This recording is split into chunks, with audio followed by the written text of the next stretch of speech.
ಜಡ ಮತ್ತು ಭ್ರಷ್ಟ ಸರ್ಕಾರಿ ವ್ಯವಸ್ಥೆಯನ್ನು ಈ ಕಾದಂಬರಿ ತುಂಬ ಸೂಕ್ಷ್ಮವಾಗಿ ನಮ್ಮ ಗಮನಕ್ಕೆ ತರುವಂತಹ ಪ್ರಯತ್ನವನ್ನು ಮಾಡ್ತಾ ಇದೆ ಅಂತ. ಎಲ್ರಿಗೂ ನಮಸ್ಕಾರ. ಮೊದಲಿಗೆ ಚಿನ್ನೇನಹಳ್ಳಿ ಸ್ವಾಮಿ ಅವರಿಗೆ ಅವರ ಹೊಸ ಕಾದಂಬರಿಯ ಕಾರಣಕ್ಕೋಸ್ಕರ ಅಭಿನಂದನೆಗಳನ್ನು ಮತ್ತು ಶುಭಾಶಯಗಳನ್ನ ಹೇಳಲಿಕ್ಕೆ ಬಯಸ್ತೇನೆ.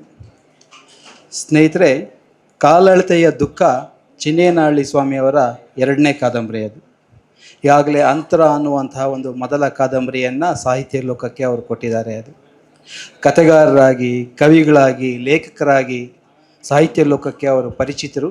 ಈಗ ಕಾದಂಬರಿ ಪ್ರಕಾರದಲ್ಲಿ ಒಂದು ಹೆಚ್ಚಿನ ಹುಡುಕಾಟವನ್ನು ನಡೆಸ್ತಾ ಇದ್ದಾರೆ ಈ 2ನೇ ಕಾದಂಬರಿಯ ಮುಖಾಂತರ ಅಂತ ನನಗೆ ಅನಿಸುತ್ತೆ. ಈ ಕಾಲಳತೆಯ ದುಃಖ ಸದ್ಯಕ್ಕೆ ಕನ್ನಡದ ಕಾದಂಬರಿ ಲೋಕದಲ್ಲಿ ಬರ್ತಾ ಇರುವಂಥ ಬೃಹತ್ ಕೃತಿಗಳಿದೆಯಲ್ಲ, ಆ ಬೃಹತ್ ಕೃತಿಗಳ ನಡುವೆ ಇದು ಒಂದು ಚಿಕ್ಕ ಮತ್ತು ಚೊಕ್ಕ ಕಾದಂಬರಿ ಅಂತ ನನಗೆ ಅನಿಸುತ್ತೆ. ನಾನು ಈ ಮಾತನ್ನು ಯಾಕೆ ಹೇಳ್ತಾ ಇದ್ದೇನೆ ಅಂದರೆ, ವಿಶೇಷವಾಗಿ ಕುಮ್ಮಿಯವರನ್ನು ಎದುರಿಗೆ ಕೂರಿಸ್ಕೊಂಡು ಈ ಮಾತನ್ನು ಚಿಕ್ಕದು ಚಕ್ಕದು ಅಂತ ಯಾಕೆ ಹೇಳ್ತಾ ಇದ್ದೇನೆ ಅಂದರೆ, ಅವ್ರ ಕಾದಂಬರಿಗಳಿಗೆ ಸಂಬಂಧಪಟ್ಟಾಗಲ್ಲ, ಆದರೆ ಅನೇಕ ಕಾದಂಬರಿಗಳು ತಮ್ಮ ಗಾತ್ರದಿಂದನೇ ನಮ್ಮನ್ನು ಭಯ ಬೀಳಿಸ್ತವೆ. ಅದು ಎತ್ಕೊಳ್ಳಿಕ್ಕೆ, ಓದಲಿಕ್ಕೆ ಆ ಗಾತ್ರ ನೋಡಿನೇ ಅದು ಪ್ರವೇಶ ಮಾಡುವಂಥ ಕಷ್ಟ ಆಗುವಂಥ ಸಂದರ್ಭಗಳಿರ್ತವೆ. ಅವು ನಿಜವಾದ ಅಭಿಜಾತ ಕೃತಿಗಳಾಗಿದ್ದರೆ, ಕುಮ್ಮಿ ಅವರ ಕಾದಂಬರಿಗಳು, ಕುವೆಂಪು ಅವರ ಕಾದಂಬರಿಗಳು, ಚದುರಂಗರ ಕಾದಂಬರಿಗಳು, ಚಿತ್ತಾಲರ ಕಾದಂಬರಿಗಳಾದರೆ ಅದರ ಮಾತು ಬೇರೆ. ಅದಕ್ಕೊಂದು ಆಳ ಅಗಲ ಎಲ್ಲವೂ ಇರ್ತವೆ. ಆದರೆ ಗಾತ್ರದ ಕಾರಣದಿಂದಾಗಿಯೇ ನಾವು ಓದುಗರನ್ನು ಪ್ರಭಾವಿಸ್ತೀವಿ ಅಂತ ಹೊರಡ್ತಾರಲ್ಲ, ಅಂಥದ್ದೊಂದು ಟ್ರೆಂಡ್ ನಡುವೆ ಸ್ವಾಮಿಯವರ ಈ ಕಾದಂಬರಿ ತನ್ನ ಗಾತ್ರದ ಕಾರಣದಿಂದಾಗಿಯೇ ಮೊದಲಿಗೆ ಓದುಗರ ಗಮನ ಸೆಳೆಯುತ್ತೆ ಅಂತ ನನಗೆ ಅನಿಸುತ್ತೆ. ಅವರ ಈ ಓದುಗ ಸ್ನೇಹಿ ನಿಲುವಿದೆಯಲ್ಲ, ಅದನ್ನು ಒಬ್ಬ ಓದುಗನಾಗಿ ನಾನು ಅಭಿನಂದಿಸ್ತೇನೆ. ಈ ಕಾದಂಬರಿ ಮುಖ್ಯವಾಗಿ 3 ಕಾರಣಗಳಿಗೋಸ್ಕರ ಒಬ್ಬ ಓದುಗನಾಗಿ ನನಗೆ ಮುಖ್ಯ ಅನ್ನಿಸ್ತು. ಆ ಕಾರಣಗಳು ಏನು ಅನ್ನೋದನ್ನು ನಿಮ್ಮ ಜೊತೆ ಹಂಚ್ಕೊಳ್ಳಿಕ್ಕೆ ಬಯಸ್ತೇನೆ. ಪುಷ್ಪ ಮೇಡಮ್ ಅವರು ಅದನ್ನು ಸೂಚ್ಯವಾಗಿ ಪ್ರಸ್ತಾಪ ಮಾಡಿದ್ರು. ಈ ಕಾದಂಬರಿಗೆ ಒಂದು ಚಲನಶೀಲ ಗುಣ ಇದೆ ಅನ್ನುವಂತಹದ್ದು. ಹಾಗೆ ನೋಡಿದ್ರೆ ಎಲ್ಲ ಸಾಹಿತ್ಯದ ಕೇಂದ್ರವೇ ಅಥವಾ ಅದರ ಸ್ಥಾಯಿ ಗುಣನೇ ಚಲನಶೀಲತೆ.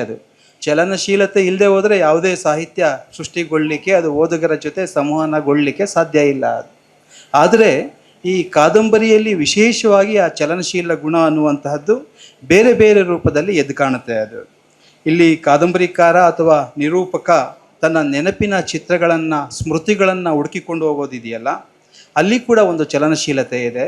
ಅದರ ಜೊತೆಗೆ ಆತ ಎಲ್ಲಿ ಹೋಗ್ತಾನೆ, ಯಾರನ್ನು ಭೇಟಿ ಮಾಡ್ತಾನೆ, ಆತ ಕೇವಲ ನೆಪಕ್ಕೆ ಇಟ್ಕೊಂಡು ನೇರವಾಗಿ ನಮ್ಮನ್ನೇ, ಅಂದರೆ ಓದುಗರನ್ನೇ ಆ ಎಲ್ಲ ಕ್ಷೇತ್ರಗಳಿಗೆ ಕರ್ಕೊಂಡು ಹೋಗುವ ಮೂಲಕ ಅಲ್ಲಿನ ಜನರ ಜೊತೆ ಒಡನಾಡುವಂತಹ ಒಂದು ಅನುಭವವನ್ನು ಉಂಟು ಮಾಡೋದಿದೆಯಲ್ಲ, ಅದು ಈ ಕಾದಂಬರಿಯ ಸಾರ್ಥಕ ಕ್ಷಣಗಳಲ್ಲಿ ಒಂದು ಅಂತ ನನಗೆ ಅನಿಸುತ್ತೆ. ಆಗಲೇ ಮುಕುಂದರಾಜ್ ಅವರು ಇಲ್ಲಿ ನೆನಪಿಸ್ಕೊಂಡ್ರು, ಇಲ್ಲಿನ ಅನೇಕ ಪಾತ್ರಗಳು ನೇರ ಜನರ ಒಡನಾಟದ ಮುಖಾಂತರ ರೂಪುಗೊಂಡುವು ಅಂತ. ಈ ಕಾದಂಬರಿಯನ್ನು ಓದಬೇಕಾದ್ರೆ ನನಗೆ ತಕ್ಷಣ ನೆನಪಿಗೆ ಬಂದದ್ದು ತಮಿಳಿನ ಚೇರನ್ ಅವರ ಸಿನಿಮಾ. ಅದು ಕನ್ನಡದಲ್ಲೂ ಬಂದಿದೆ, ಸುದೀಪ್ ಅವರು ರಿಮೇಕ್ ಮಾಡಿದ್ದಾರೆ. ಅದು ಮೈ ಆಟೋಗ್ರಾಫ್ ಅಂತ. ಆ ಮೈ ಆಟೋಗ್ರಾಫ್ ಸಿನಿಮಾವನ್ನು ಈ ಕಾದಂಬರಿ ನಮಗೆ ನೆನಪಿಸುತ್ತೆ, ನೇರವಾಗಿ ನೆನಪಿಸುತ್ತೆ ಮೊದಲ ಓದಿಗೆ. ಇಲ್ಲಿ ಕೂಡ ನಿರೂಪಕ ತನ್ನ ಮದುವೆಯ ನೆಪದಲ್ಲಿ ತನ್ನ ಕುಟುಂಬದಿಂದ, ತನ್ನ ಊರಿನಿಂದ ಬೇರೆ ಆದಂಥ ಕುಟುಂಬಗಳನ್ನು, ಬಂಧು ಮಿತ್ರರನ್ನು ಹುಡುಕೊಂಡು ನಡೆಸುವಂತಹ ಪಯಣ ಇದೆಯಲ್ಲ, ಆ ಪಯಣದ ನೆಪದಲ್ಲಿ ಕಟ್ಟಿಕೊಡುವಂತಹ ಸ್ಮೃತಿಗಳಿದೆಯಲ್ಲ, ಅದು ಈ ಕಾದಂಬರಿಯ ಜೀವಶಕ್ತಿ ಅಂತ ನಾನು ಭಾವಿಸ್ತೇನೆ. ಇಲ್ಲಿನ ಚಲನಶೀಲತೆಗೆ ನಾನು ಆಗಲೇ ಹೇಳಿದಾಗೆ ಅನೇಕ ಆಯಾಮಗಳಿದ್ದಾವೆ. ಅದು ಬದುಕಿನ ಚಲನೆ ಇರಬಹುದು. ಆಗಲೇ ಇಬ್ಬರು ಹಿರಿಯರು ಹೇಳಿದಾಗೆ ಇದು ಮುಳುಗಡೆಯ ಕಥೆಯನ್ನು ಪ್ರಧಾನವಾಗಿ ಹೊಂದಿರುವಂತಹ ಕೃತಿ. ಇಲ್ಲಿ ಕುಟುಂಬಗಳು, ಅಂದರೆ ಒಂದು ಊರಿನ ಕುಟುಂಬಗಳು, ಮುಳುಗಡೆ ಆದ ಪ್ರದೇಶದ ಕುಟುಂಬಗಳು ಬೇರೆ ಬೇರೆ ಕಡೆಗೆ ಚಲಾಪಿಲಿ ಆಗಿದ್ದಾವೆ. ಆ ಕುಟುಂಬಗಳ ಚಲನೆಯನ್ನು ಈ ಕೃತಿ ಗುರುತಿಸುವ ಪ್ರಯತ್ನವನ್ನು ಮಾಡುತ್ತೆ. ಅದರ ಜೊತೆಗೆ ಒಂದು ಕಾಲದ ಚಲನೆಯನ್ನು ಕೂಡ ಒಂದು ಅರ್ಥ ಮಾಡಿಕೊಳ್ಳುವಂತಹ ಪ್ರಯತ್ನ ಈ ಕಾದಂಬರಿನಲ್ಲಿ ಇದೆ ಅಂತ ನನಗೆ ಅನಿಸುತ್ತೆ. ಅಂದರೆ ಒಂದು ಕಳೆದು ಹೋದಂತಹ ಕಾಲ ಭೂತಕಾಲ, ಅದು ಮತ್ತೊಂದು ಈಗ ನಡೀತಾ ಇರುವಂಥ ವರ್ತಮಾನ. ಇದನ್ನು ಸೈಕಲ್ ಮತ್ತು ಸ್ಕೂಟರ್ಗಳ ಪ್ರತಿಮೆಗಳ ಮುಖಾಂತರ ಈ ಕಾದಂಬರಿ ತುಂಬ ಅದ್ಭುತವಾಗಿ ನಮ್ಮ ಗಮನಕ್ಕೆ ತರುತ್ತೆ. ಅಂದರೆ ಈ ಕಾದಂಬರಿ ಆರಂಭ ಆಗೋದೇ ಒಂದು ಸೈಕಲ್ನಲ್ಲಿ ಒಬ್ಬ ಯುವಕ ಒಂದು ಹಳ್ಳಿಗೆ ಬರುವಂತಹ ಒಂದು ಘಟನೆಯ ಮುಖಾಂತರ. ಅದು ಕೊನೆಗೆ ಆ ಸೈಕಲ್ ದ್ವಿಚಕ್ರ ವಾಹನವಾಗಿ ರೂಪಾಂತರಗೊಳ್ಳುವ ಮುಖಾಂತರ ಆ ದ್ವಿಚಕ್ರ ವಾಹನ ಕೊನೆಗೆ ಒಂದು ವಿಮಾನ ಪಯಣಕ್ಕೆ ಒಂದು ದಾರಿ ಮಾಡುವ ಮುಖಾಂತರ ಇದು ವಿಭಿನ್ನ ಕಾಲಘಟ್ಟದ ಚಲನೆಗಳನ್ನು ಗುರುತಿಸುವಂತಹ ಕೆಲಸ ಮಾಡುತ್ತೆ ಅಂತ ನನಗೆ ಅನಿಸುತ್ತೆ. ಇಲ್ಲಿನ ಲ್ಯಾಂಡ್ಲೈನ್ ಫೋನು ಮತ್ತು ಮೊಬೈಲ್ ಫೋನ್ ಕೂಡ ಈಗ 2 ಕಾಲಘಟ್ಟಗಳನ್ನು ಸೂಚಿಸುವ ಪ್ರತಿಮೆಗಳು ಅಂತ ನನಗನ್ಸುತ್ತೆ. ಅದು ಇದರ ಜೊತೆಗೆ ಒಂದು ಸಂಬಂಧಗಳ ಚಲನೆ ಅಥವಾ ಮೌಲ್ಯಗಳ ಚಲನೆಯನ್ನು ಕೂಡ ಈ ಕಾದಂಬರಿ ನಮ್ಮ ಗಮನಕ್ಕೆ ತರುತ್ತೆ. ಅದು ಇಲ್ಲಿ ಕರುಳು ಬಳ್ಳಿ ಸಂಬಂಧಗಳು ಅಂತ ನಾವೇನನ್ನು ಕರಿತೇವೆ, ಆ ಸಂಬಂಧಗಳನ್ನು ಗುರುತಿಸುವಂತಹ ವಿಧಾನ 2 ಕಾಲಗಳಲ್ಲಿ ಅಂದರೆ ತಲೆಮಾರುಗಳ ಅಂತರದಲ್ಲಿ ಹೇಗೆ ಬದಲಾಗಿದೆ ಅನ್ನುವಂಥದ್ದನ್ನು ಈ ಕಾದಂಬರಿ ನಮ್ಮ ಗಮನಕ್ಕೆ ತರುವ ಪ್ರಯತ್ನ ಮಾಡುತ್ತೆ. ಅಂದರೆ ಪ್ರೀತಿಯ ಜಾಗದಲ್ಲಿ ಇವತ್ತು ಹಣ ಬಂದಿದೆಯಲ್ಲ, ಅಥವಾ ಸಂಬಂಧಗಳ ಆರ್ದ್ರತೆಯ ಜಾಗದಲ್ಲಿ ಇನ್ನೊಂದು ಯಾವುದೋ ಒಂದು ಭೋಗ ಸಂಸ್ಕೃತಿಯ ಅನೇಕ ಕುರುಹುಗಳು ಬಂದು ನಿಂತಿದೆಯಲ್ಲ, ಈ ವ್ಯತ್ಯಾಸವನ್ನು ಈ ಕಾದಂಬರಿ ನಮ್ಮ ಗಮನಕ್ಕೆ ತರುತ್ತೆ.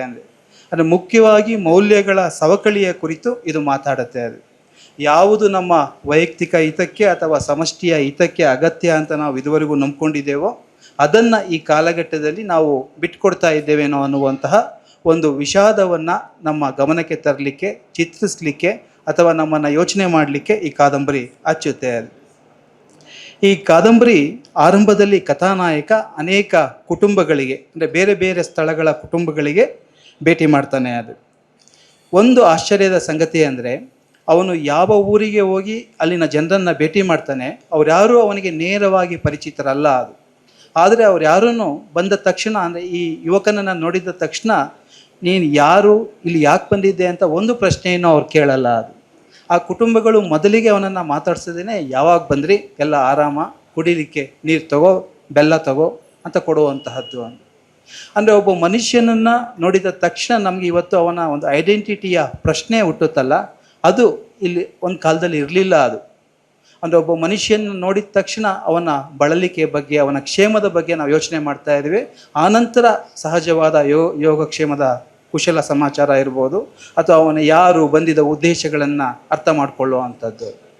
ಇಲ್ಲಿ ಈ ಯುವಕ ಬಂದ ತಕ್ಷಣ, ಅವನ ಪರಿಚಯ ಆದ ತಕ್ಷಣ ಅವರೆಲ್ಲರೂ ಅವನನ್ನು ಆಧರಿಸುವ ಪರಿ ಇದೆಯಲ್ಲ, ಅದು ಅವನು ಮದುವೆಯ ಆಹ್ವಾನ ಪತ್ರಿಕೆ ಕೊಡ್ಲಿಕ್ಕೆ ಬಂದಿದ್ದರೂ ಕೂಡ ನೀನು ಈ ದಿನ ನಮ್ಮ ಮನೆಯಲ್ಲಿ ಉಳಿಬೇಕು ಅನ್ನುವಂಥ ಒಂದು ಆತಿಥ್ಯ ಇದೆಯಲ್ಲ, ಬರೀ ಉಳಿಸ್ಕೊಳ್ಳೋದು ಅಷ್ಟೇ ಅಲ್ಲ, ಅದು ಹಿಂದೇನೆ ಅದು ಒಂದು ಕೋಳಿ ಸಾರು ಇರ್ಬೋದು, ಮಾಂಸದ ಊಟ ಇರ್ಬೋದು, ಒಂದು ಸಂಭ್ರಮ ಇರುತ್ತಲ್ಲ, ಅದು ಆ ಇಡೀ ಸಂಭ್ರಮ ಈ ಕಾದಂಬರಿಯ ಉದ್ದಕ್ಕೂ ಒಂದು ವಿಶೇಷವಾಗಿ ನಿರಂತರವಾಗಿ ಇರೋದನ್ನು ನಾವು ಗಮನಿಸಬೇಕು.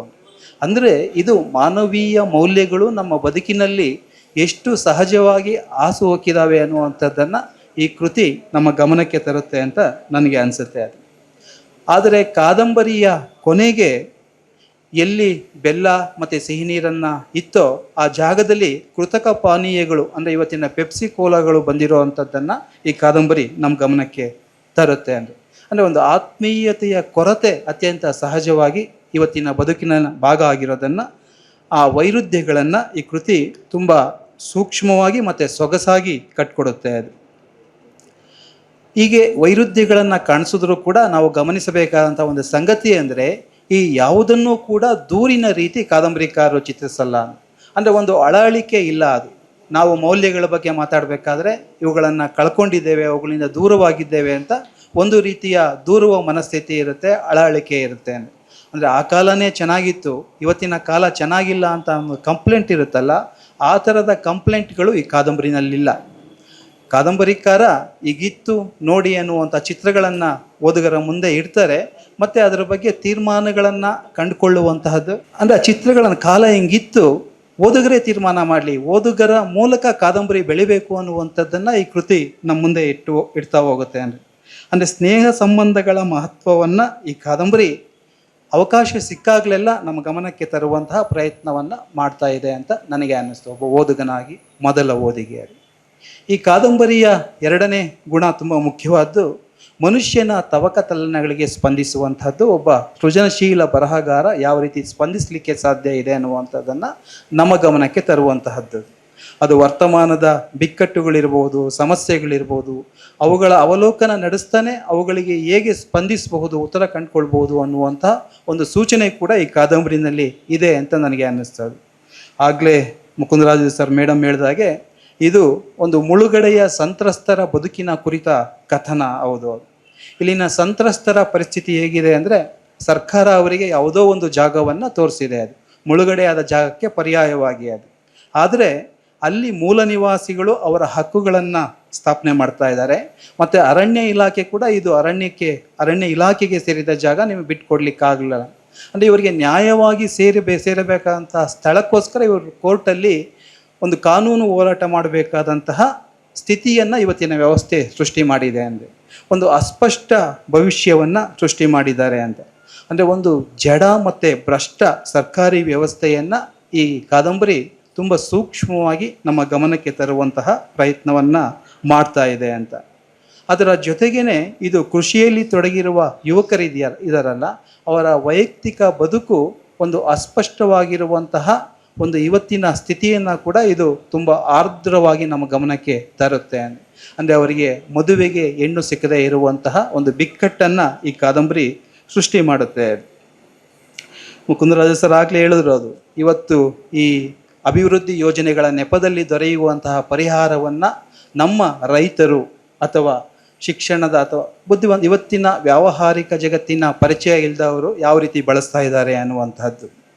ಇವತ್ತು ನಡೀತಾ ಇರುವಂತಹ ಅಭಿವೃದ್ಧಿ ಯೋಜನೆಗಳ ಹೆಸರಲ್ಲಿ ರೈತರ ಭೂಮಿಯನ್ನು ವಶಪಡಿಸಿಕೊಳ್ಳುವಂತಹ ಅನೇಕ ಪ್ರಯತ್ನಗಳು ಈ ನಾಡಿನಲ್ಲಿ ನಡೀತಾ ಇದ್ದಾವಲ್ಲ, ಅಂತಹ ಪ್ರಯತ್ನಗಳ ಅಪಾಯ ಏನು ಅನ್ನುವಂಥದ್ದನ್ನು ಈ ಕಾದಂಬರಿ ತುಂಬ ಸೂಕ್ಷ್ಮವಾಗಿ ನಮ್ಮ ಗಮನಕ್ಕೆ ತರ್ತಾ ಇದೆ ಅಂತ ನನಗೆ ಅನಿಸುತ್ತೆ. ಅಂದರೆ ಅಭಿವೃದ್ಧಿ ಯೋಜನೆಗಳ ಹೆಸರಿನಲ್ಲಿ ನಾವು ರೈತರನ್ನು, ಹಳ್ಳಿಗರನ್ನು ಅತಂತ್ರಗೊಳಿಸ್ತಾ ಇದ್ದೇವೆ, ಅವರ ಬದುಕನ್ನು ಅಂತ. ಅಂದರೆ ಚಿನ್ನದ ಆಮಿಷ ತೋರಿಸ್ತಾ, ಈ ಭೂಮಿಗೆ ಚಿನ್ನದ ಬೆಲೆ ಇದೆ ಅಂತ ಆಮಿಷ ತೋರಿಸ್ತಾ, ಒಂದು ಶಾಶ್ವತವಾದ ಅನ್ನ ಇದೆಯಲ್ಲ ಅದಕ್ಕೆ ಕಲ್ಲು ಹಾಕುವಂತಹ ಪ್ರಯತ್ನ ವರ್ತಮಾನದಲ್ಲಿ ನಡೀತಾ ಇರೋದನ್ನು ಈ ಕಾದಂಬರಿ ಅತ್ಯಂತ ತಣ್ಣಗೆ, ಅಂದರೆ ಯಾವುದೇ ಆಕ್ರೋಶ ಇಲ್ಲದೆ ನಮ್ಮ ಗಮನಕ್ಕೆ ತರುವಂತಹ ಪ್ರಯತ್ನವನ್ನು ಮಾಡ್ತಾ ಇದೆ.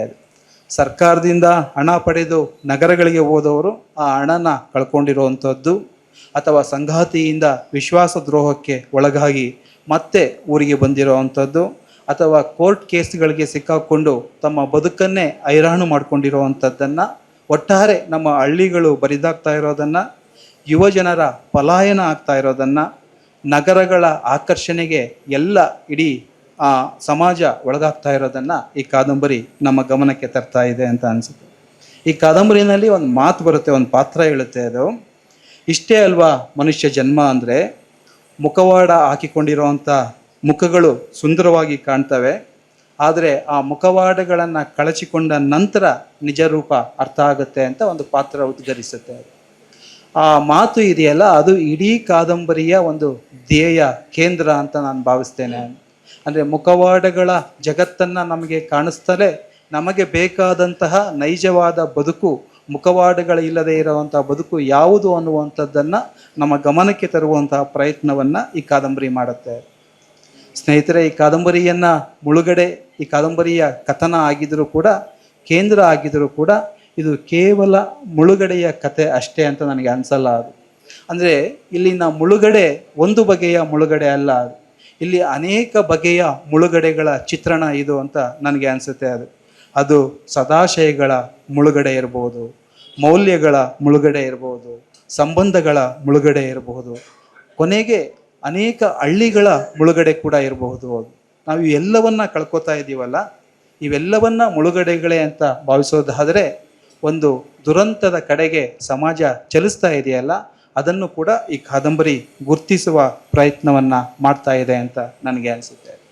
ಕೊನೆಯದಾಗಿ ಈ ಕಾದಂಬರಿಯ ಮೂರನೇ ವಿಶೇಷ ತುಂಬ ಮುಖ್ಯವಾದ ನನಗೆ ಅನಿಸಿದ್ದು ಇದರ ತಂತ್ರ, ಭಾಷೆ, ಪರಿಸರ ಮತ್ತು ವಿವರಗಳಿಗೆ ಸಂಬಂಧಿಸಿದ ಕೆಲವು ಸಂಗತಿಗಳು.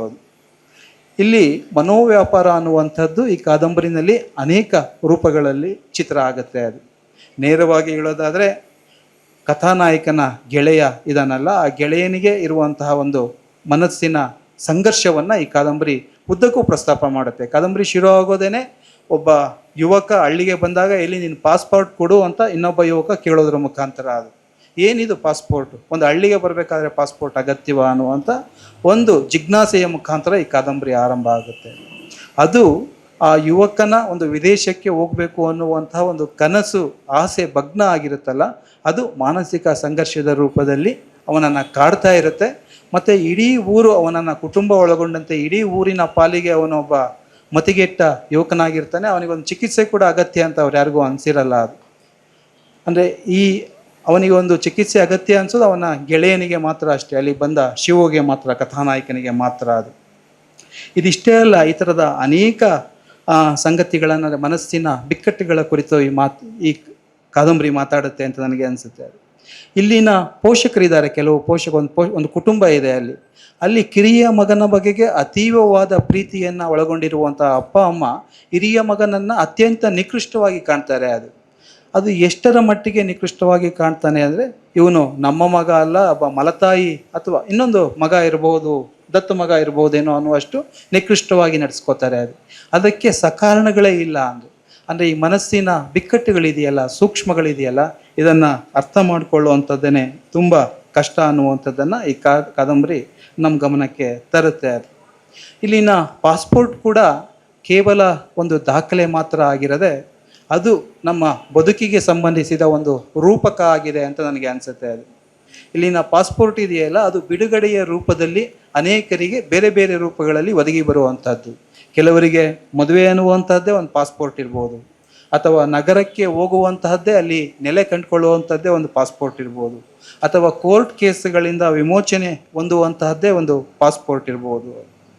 ಶಿಕ್ಷಣ ಕೂಡ ಒಂದು ಪಾಸ್ಪೋರ್ಟ್ ಇರ್ಬೋದು. ತುಂಬ ಸೊಗಸಾದ ಒಂದು ಪ್ರಸಂಗ ಬರುತ್ತಲ್ಲಿ, ಒಬ್ಬ ಪುರೋಹಿತನ ಕುಟುಂಬದ ಪ್ರಸಂಗ. ಅವನೊಂದು ಹಳ್ಳಿನಲ್ಲಿ ಪೂಜೆ ಮಾಡಿಕೊಂಡು ಪೌರೋಹಿತ್ಯ ಮಾಡ್ಕೊಂಡಿರುವಂಥ ಪುರೋಹಿತ ನಗರದಲ್ಲಿ ಇರುವಂಥ ತನ್ನ ಮಗನಿಗೆ ಹೇಳ್ತಾನೆ, ನೀನು ಸುತ್ತಬೇಕಾದ್ದು ದೇವರು ದೇವಸ್ಥಾನಗಳ ಸುತ್ತ ಅಲ್ಲ ಪ್ರದಕ್ಷಿಣೆ ಮಾಡಬೇಕಾದ್ದು, ನೀನು ಗ್ರಂಥಾಲಯಗಳ ಸುತ್ತ ಪ್ರದಕ್ಷಿಣೆ ಮಾಡಬೇಕು, ಪುಸ್ತಕಗಳ ಸುತ್ತ ನೀನು ಪ್ರದಕ್ಷಿಣೆ ಮಾಡಬೇಕು, ಆಗ ನೀನು ಬದುಕು ಕಂಡುಕೊಳ್ಳಿಕ್ಕೆ ಸಾಧ್ಯ ಅಂತ. ಈ ಅರಿವು ಇದೆಯಲ್ಲ, ಅಂದರೆ ಒಬ್ಬ ಪುರೋಹಿತನ ಮೂಲಕ ಈ ಕಾದಂಬರಿ ಕಟ್ಟಿಕೊಡುವಂಥ ಅರಿವಿದೆಯಲ್ಲ, ದೇವರಿಗಿಂತಲೂ ಮುಖ್ಯವಾದ ಪುಸ್ತಕ ಜ್ಞಾನ ಅನ್ನುವಂಥದ್ದನ್ನು ನಮ್ಮ ಗಮನಕ್ಕೆ ತರುವಂಥ ಅರಿವಿದೆಯಲ್ಲ, ಅದು ತುಂಬ ಮುಖ್ಯವಾದ್ದು. ಅದು ಇವತ್ತು ಈ ಸಮಾಜಕ್ಕೆ ಬೇಕಾದಂತಹ ಪಾಸ್ಪೋರ್ಟ್ ಅಂತ ನನಗೆ ಅನಿಸುತ್ತೆ. ಇಲ್ಲಿನ ಭಾಷೆಯ ಬಗ್ಗೆ ಒಂದು ಮಾತನ್ನು ಹೇಳಬೇಕದು.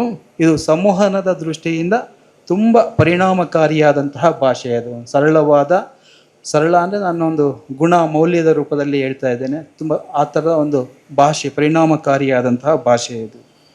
ಆದರೆ ನನಗೆ ಅನಿಸಿದ್ದು ಅಲ್ಲಲ್ಲಿ ಸ್ಥಳೀಯವಾದ ಭಾಷೆಯನ್ನು ಇನ್ನೂ ಪರಿಣಾಮಕಾರಿಯಾಗಿ ಬಳಸ್ಕೊಳ್ಳಿಕ್ಕೆ ಸಾಧ್ಯ ಇತ್ತು ಅಂತ.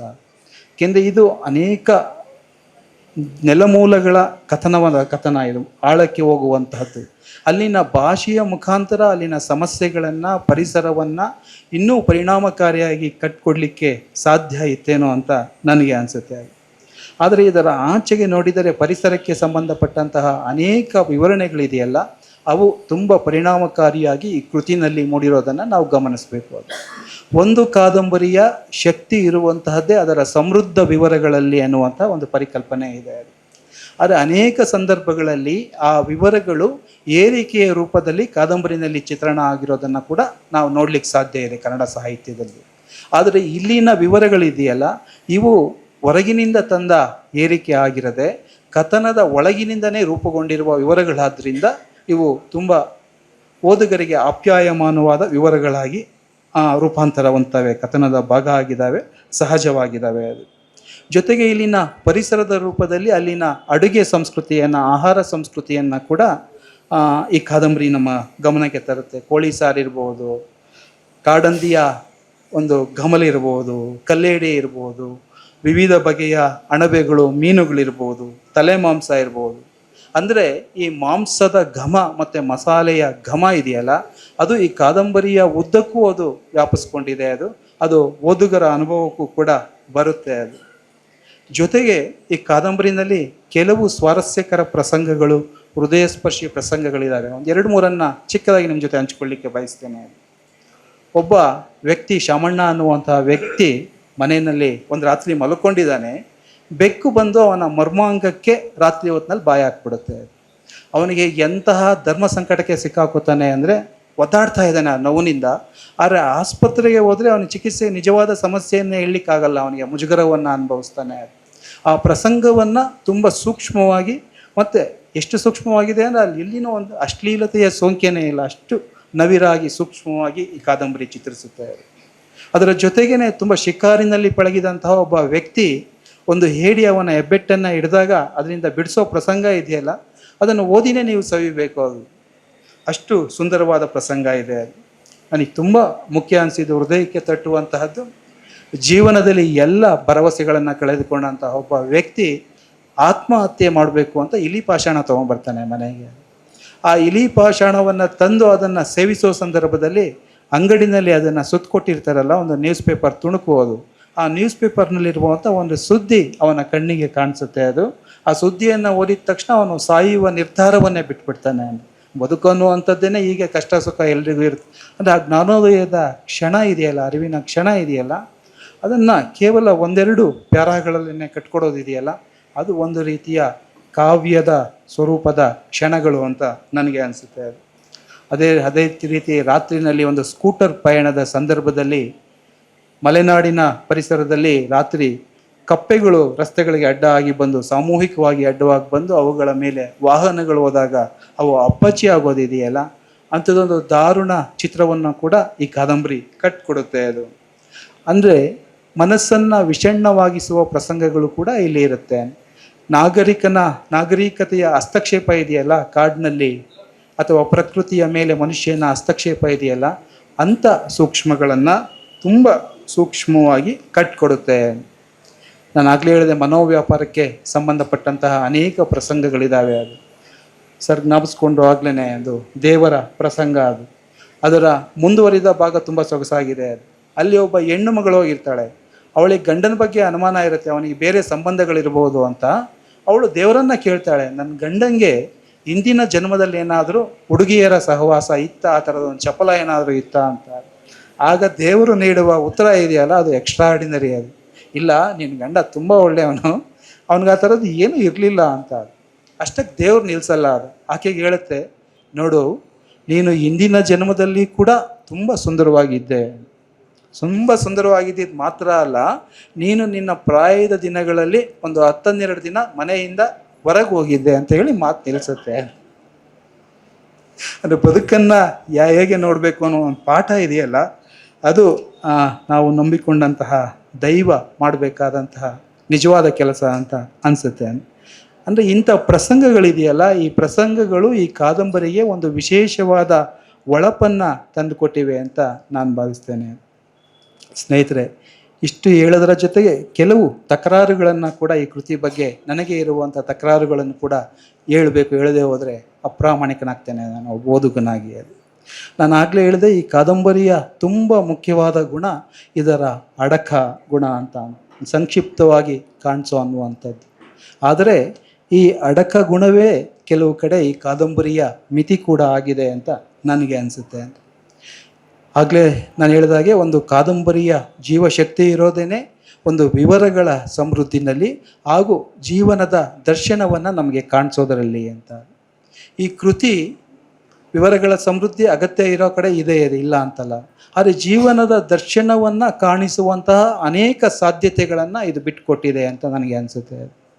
ಇದು ಮುಳುಗಡೆಯ ಒಂದು ಹೊರ ಆವರಣವನ್ನು, ಮೇಲ್ಭಾಗವನ್ನು ಚಿತ್ರಿಸ್ತಾ ಇದೆ. ಅದರ ಆಳಕ್ಕೆ ಇಳಿಯುವಂತಹ ಪ್ರಯತ್ನಗಳನ್ನು ಅನೇಕ ಸಂದರ್ಭಗಳಲ್ಲಿ ಅದು ಬಿಟ್ಟುಕೊಟ್ಟಿದೆ ಅಂತ ನನಗೆ ಅನಿಸುತ್ತೆ. ನಾನು ಇದನ್ನು ಒಂದು ಕೊರತೆಯ ರೂಪದಲ್ಲಿ ಹೇಳ್ತಾ ಇಲ್ಲ, ಇದು ಒಂದು ಸಾಹಿತ್ಯದ ಸಾಧ್ಯತೆಗಳ ರೂಪದಲ್ಲಿ ನಾನು ಹೇಳ್ತಾ ಇದ್ದೇನೆ. ಈ ಮದುವೆಯ ಪ್ರಸಂಗಗಳನ್ನೇ ಉದಾಹರಣೆಯಾಗಿ ನೀಡೋದಾದರೆ, ಇಲ್ಲಿ ಕೊನೆಯಲ್ಲಿ 2 ಮದುವೆಯ ಪ್ರಸಂಗಗಳು ಬರ್ತವೆ. ಅದು ಕಥಾನಾಯಕ ಒಬ್ಬ ಹುಡುಗಿಯವನನ್ನು ನಿರಾಕರಿಸಿರ್ತಾಳೆ. ನಿರಾಕರಿಸಿ ಅಂದರೆ ಅವನು ಹಳ್ಳಿಲಿದ್ದಾನೆ, ಕೃಷಿ ಮಾಡ್ಕೊಂಡಿದ್ದಾನೆ ಅನ್ನೋ ಕಾರಣಕ್ಕೇ ಅವನನ್ನು ನೋಡದೇನೆ ನಿರಾಕರಿಸಿರ್ತಾಳೆ. ಆ ಹುಡುಗಿ ನಗರದಲ್ಲಿ ಇರುವ ಒಬ್ಬ ವ್ಯಕ್ತಿಯನ್ನು, ಯುವಕನನ್ನು ಮದುವೆ ಆಗಿ ಒಂದೇ ವಾರದಲ್ಲಿ ಮದುವೆಯನ್ನು ಮುರ್ಕೊಂಡು ವಾಪಸ್ ಊರಿಗೆ ಬಂದಿರ್ತಾಳೆ. ಆ ಪ್ರಸಂಗ ಇಡೀ ಎಷ್ಟು ನಾಟಕೀಯವಾಗಿದೆ ಅಂದರೆ, ಒಂದು ವೇಳೆ ಆ ಹುಡುಗಿಯ ಮದುವೆ ಯಶಸ್ಸು ಕಂಡಿದ್ರೆ, ಸಕ್ಸಸ್ ಆಗಿದ್ರೆ, ಈ ಯುವಕನಿಗೆ ಬಹುಶಃ ಮದುವೆನೇ ಆಗ್ತಾ ಇರಲಿಲ್ವೇನೋ. ಇವನಿಗೆ ಮದುವೆ ಆಗಲಿ ಅನ್ನೋ ಕಾರಣಕ್ಕೋಸ್ಕರನೇ ಅವಳ ಮೊದಲ ಮದುವೆಯನ್ನು ಮುರಿದಿದ್ದಾರೇನೋ ಅಂತಲೂ ಅನ್ನಿಸ್ಲಿಕ್ಕೆ ಸಾಧ್ಯ ಇದೆ. ಅಂದರೆ ನಿಜ ಜೀವನದಲ್ಲಿ ಇಂಥದ್ದು ಆಗಲ್ಲ ಅಂತ ನಾನು ಹೇಳ್ತಾ ಇಲ್ಲ, ಆದರೆ ಅದಕ್ಕೆ ಒಂದು ಸಮರ್ಥನೆಗಳು, ಪೂರಕವಾಗಿ ಒಂದಷ್ಟು ಸಾಧ್ಯತೆಗಳನ್ನು ಸೃಷ್ಟಿ ಮಾಡಬೇಕಾಗತ್ತೆ ಕಾದಂಬರಿನಲ್ಲಿ. ಅಂಥ ತರ್ಕಗಳನ್ನು ಸೃಷ್ಟಿ ಮಾಡಬೇಕಾಗತ್ತೆ. ಅದರ ಜೊತೆಗೆ ಅವನ ಗೆಳೆಯನ ಮದುವೆ ಇರುತ್ತೆ. ಅಂದರೆ ಮನೆಯ ಹಿರಿಯ ಮಗನ ಮದುವೆಯನ್ನು ಬಿಟ್ಟು ತಮ್ಮನ ಮದುವೆಯನ್ನು ಕುಟುಂಬ ಮಾಡ್ತಾ ಇದೆ. ಈಗ ಇಲ್ಲ, ಇವನಿಗೆ ಮೊದಲು ಮದುವೆ ಮಾಡಬೇಕು ಅಂತ ಗೆಳೆಯ ಪ್ರಯತ್ನ ಮಾಡ್ತಾ ಇದ್ದಾನೆ. ಅವನು ಒಂದು ಕುಟುಂಬ ಅಂದರೆ ಆರೋಗ್ಯ ಸರಿ ಇಲ್ಲದೆ ಇರುವಂತಹ ಒಬ್ಬ ಮನೆಯ ಯಜಮಾನ ಮಗಳನ್ನು ತರಾತುರಿನಲ್ಲಿ ಮದುವೆಗೆ ತಯಾರಿ ಮಾಡ್ತಾನೆ. ಅಂದರೆ ಆ ನಾಟಕೀಯತೆಗೆ ಇಡೀ ಕಾದಂಬರಿಯ ಸಾವಧಾನದಲ್ಲಿ ಅದು ಹೊಂದ್ಕೊಳ್ಳೋದೇನೇ ಇಲ್ಲ, ಅದು ಅಗತ್ಯನೇ ಇರಲಿಲ್ಲ ಅಂತ. ಅದು ಅಂದರೆ ವಧುವಿನ ಕಡೆಯವರ ಅಸಹಾಯಕತೆಯನ್ನು ನಾವು ಬಳಸ್ಕೋತಾ ಇದ್ದೀವೇನೋ ಒಂದು ಸೃಜನಶೀಲ ಲೇಖಕ ಅಂತ ಅನಿಸುತ್ತೆ. ಅಂದರೆ ತಮ್ಮನಿಗಿಂತಲೂ ಮೊದಲು ಅಣ್ಣನಿಗೆ ಮದುವೆ ಮಾಡಿಸ್ಬೇಕು ಅಂತ ಹಠ ಹಿಡಿಯೋದಿದೆಯಲ್ಲ, ನನಗೆ ಆ ಹಠಕ್ಕೇ ಒಂದು ಸಮರ್ಥನೆ ದೊರೀಲಿಲ್ಲ ಇಡೀ ಕಾದಂಬರಿನಲ್ಲಿ. ಅಂದರೆ ಇಡೀ ಕಾದಂಬರಿಯನ್ನು ಬೇಗ ಮುಗಿಸ್ಬೇಕು, ಅದು ಹೆಚ್ಚು ಬೆಳಿಬಾರ್ಬಾರ್ದು, ಅಥವಾ ಒಂದು ಧಾವಂತದಲ್ಲಿ ಈ ಕಾದಂಬರಿಯ ಸಾಧ್ಯತೆಗಳನ್ನು ಮುಗಿಸಿದಾರೇನೋ ಸ್ವಾಮಿಯವರು ಅಂತ ನನಗೆ ಅನಿಸುತ್ತೆ. ಕಾದಂಬರಿ ಎನ್ನುವಂಥದ್ದು ಒಂದು ಧ್ಯಾನ. ಎಲ್ಲ ಸಾಹಿತ್ಯ ಸೃಷ್ಟಿ ಕೂಡ ಧ್ಯಾನವೇ ಹೌದು. ಆದರೆ ಕಾದಂಬರಿಯ ಒಂದು ಕ್ಯಾನ್ವಾಸ್ ಇದೆಯಲ್ಲ, ಒಂದು ಬದುಕಿನ ಸಮಗ್ರತೆಯನ್ನು ಹಿಡೀಲಿಕ್ಕೆ ಆ ಧ್ಯಾನ ಇನ್ನಷ್ಟು ಆಳಕ್ಕೆ ಹೋಗಬೇಕಾಗತ್ತೆ. ಅಂಥ ಆಳಕ್ಕೆ ತಲುಪುವಂತಹ ಎಲ್ಲ ಸಾಧ್ಯತೆಗಳು, ಶಕ್ತಿಗಳು ಕೂಡ ಸ್ವಾಮಿಯವರಿಗೆ ಇದೆ. ಎರಡನೇ ಕಾದಂಬರಿನೇ ಇತ್ತೀಚಿನ ದಿನಗಳಲ್ಲಿ ನಾನು ಓದಿದ ತುಂಬ ಒಳ್ಳೆಯ ಕಾದಂಬರಿಗಳಲ್ಲಿ ಇದು ಕೂಡ ಒಂದು. ಈ ಕಾದಂಬರಿ ನಿಜಕ್ಕೂ ಅನೇಕ ಸಾಧ್ಯತೆಗಳನ್ನು ಒಳಗೊಂಡಿರುವಂತಹ, ಅನೇಕ ಚರ್ಚೆಗಳಿಗೆ ಒಳಗಬೇಕಾದಂತಹ ಕೃತಿ ಇದು. ಇದನ್ನು ಹೇಳುವ ಮುಖಾಂತರ ನಾನು ಸ್ವಾಮಿಯವರಿಗೆ ಮತ್ತೊಮ್ಮೆ ಅಭಿನಂದನೆಗಳನ್ನು, ಶುಭಾಶಯಗಳನ್ನ ಹೇಳಲಿಕ್ಕೆ ಬಯಸ್ತೇನೆ. ಈ ಕೃತಿಗೆ ಎಲ್ಲ ರೀತಿಯ ಯಶಸ್ಸು ದೊರಕಲಿ ಅಂತ ಆಶಿಸುವ ಮುಖಾಂತರ ನನ್ನ ಮಾತುಗಳನ್ನು ಮುಗಿಸ್ತೇನೆ. ನಮಸ್ಕಾರ.